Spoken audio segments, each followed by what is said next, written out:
কয়েকটা দিন পরেই মা সরস্বতীর পুজো। বাড়িতে ঠাকুরমশাই ছাড়া নিজের হাতে কিভাবে মায়ের পুজো করবে, চলো আজকে সেটাই তোমাদের সঙ্গে শেয়ার করি। আর হ্যাঁ, ভিডিওটি সেভ করতে ভুলো না, আর ভালো লাগলে শেয়ার করে সবাইকে দেখার সুযোগ করে দিও। তো প্রথমেই মাকে পুজো করার জন্য আসন পেতে দিলাম।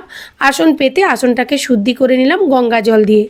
গঙ্গা জল দিয়ে আসনটাকে শুদ্ধি করে নেওয়ার পর মায়ের মূর্তিকে স্থাপন করলাম। তোমাদের কাছে যদি এইরকম মাটির বা সাঁচের মায়ের মূর্তি না থাকে, তোমরা ফটোও বসাতে পারো। আর হ্যাঁ, এখানে একটা কথা বলে রাখি, আমি যে একেবারে সব কিছু নিয়ম সঠিকভাবে জানি বা সব কিছু নিয়ম জানি তা কিন্তু নয়। আমি যেভাবে পুজো করি সেটাই তোমাদের সঙ্গে তুলে ধরলাম। আসনের উপর বসিয়ে মায়ের হাতে চাঁদমালা পরিয়ে দিলাম।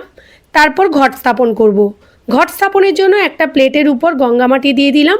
গঙ্গা মাটিকে গঙ্গা জল দিয়ে পুরো ভিজিয়ে দেব। তারপর ওর মধ্যে সিঁদুরের টিপ লাগিয়ে দিলাম। একে একে পঞ্চশস্য পঞ্চগুঁড়ো দিয়ে দেব। আর এই সমস্ত কিছুই তোমরা বেনে দোকানে পেয়ে যাবে, খুব বেশি কিছু লাগবে না। আমি যা যা দিচ্ছি এগুলো দিয়েই তুমি বাড়িতে পুজো করতে পারো। আর হ্যাঁ, আমি কিন্তু এই যে নিয়মগুলো দেখছো এগুলো কিন্তু ঠাকুর মশাইয়ের থেকেই শিখেছি, দেখে দেখে। তো ঘটের মধ্যে 5টা টিপ পরিয়ে দেবে, তারপর স্বস্তিক চিহ্ন এঁকে দেবে। আর এখানে একটা জিনিস আমি ভুল করেছি, সেটা হলো মিডল ফিঙ্গার দিয়ে সিঁদুরটা দিয়েছি। তোমরা কিন্তু এই ভুলটা করবে না, রিং ফিঙ্গার দিয়ে সিঁদুরটা লাগাবে, মানে ছোট আঙুলের আগের আঙুলটা।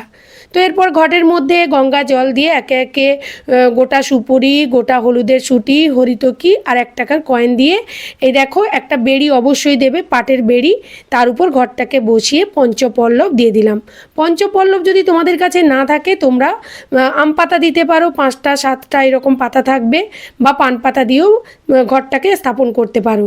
এরপর পঞ্চপল্লবের উপর ডাবটাকে রেখে ডাবের উপর গামছা দিয়ে দিলাম, তার উপর সাদা পৈতে দিয়ে দিলাম। তার উপর দেখো মায়ের মুখটাকে আমি পরিষ্কার করে দিলাম। এখানে আমি রুমাল আনতে ভুলে গেছিলাম, তো আমার যেহেতু শাড়িটা নতুন ছিল, শাড়ির মধ্যে একটু গঙ্গা জল দিয়ে মায়ের মুখটাকে পরিষ্কার করে দিয়ে একে একে সিঁদুর লাগিয়ে তারপর এই যে দেখো ফুলের মালা, কাগজের মালা পরিয়ে দিলাম। আর একটা মালা অবশ্যই বড় রাখবে, সেটা একেবারে মায়ের মাথা থেকে ঘট পর্যন্ত যেন থাকে। তো এইভাবে কিন্তু মাকে সাজিয়ে নিলাম। পুরোপুরি তুমি তোমার মনের মতো করে মাকে সাজাবে। আর এই যে দেখো আমি নারায়ণের জন্য একটা জলশঙ্খ রেখে দিলাম, আর দুদিকে জল দিয়ে এই যে দেখো তোমার বাড়িতে যতজন শিক্ষার্থী থাকবে, মানে যতজন বাচ্চা পড়াশুনো করে, তাদের নাম করে একটা করে এই জিনিসটা দেবে। এটাকে মায়ের কালী দোয়াত বলে। তো এই পেনদানিটাকে অবশ্যই দিতে হবে, আর এই যে কুলটাকেও এই কালী দোয়াতের উপরেই দিতে হয়। আর তারপর মায়ের সমস্ত কিছু আলতা, সিঁদুর, আয়সাস যা যা থাকে সেগুলো সব দিয়ে দিলাম।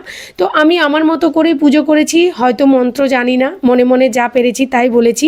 আর হ্যাঁ, শাঁখা পলাটা দিতে কিন্তু একেবারেই ভুলো না। আলতা, সিঁদুর, শাঁখা পলা অবশ্যই দিও। পাশে বইটা রাখতেও ভুলো না। তো আমার এই ভিডিওটি কেমন লাগলো অবশ্যই কমেন্ট করে জানিও। ভালো লাগলে শেয়ার করে সবাইকে দেখার সুযোগ করে দিও। আর হ্যাঁ, অবশ্যই মাকে কিন্তু এই হলুদ ফুল নিবেদন করবে। এই হলুদ ফুল আর এই সাদা ফুলটা দিতে কিন্তু একেবারেই ভুলো না। এটা মা সরস্বতীর ভীষণ প্রিয় ফুল। এই যে একটা এই সাদা চন্দ্রমল্লিকা আর দুব্বা অবশ্যই মায়ের পায়ে দিও, তাহলে মা ভীষণ খুশি হন। আর এই যে 3টে ফুল দেখলে না, গাঁদা ফুল এই কালারের, এই গাঁদা ফুলটা দিতেও ভুলো না। তো আমি যতটুকু জানি সেটাই তোমাদের সঙ্গে শেয়ার করলাম। আর হ্যাঁ, এই যে দোয়াতটা রাখলাম মায়ের কাছে, সেটা দিতেও ভুলো না।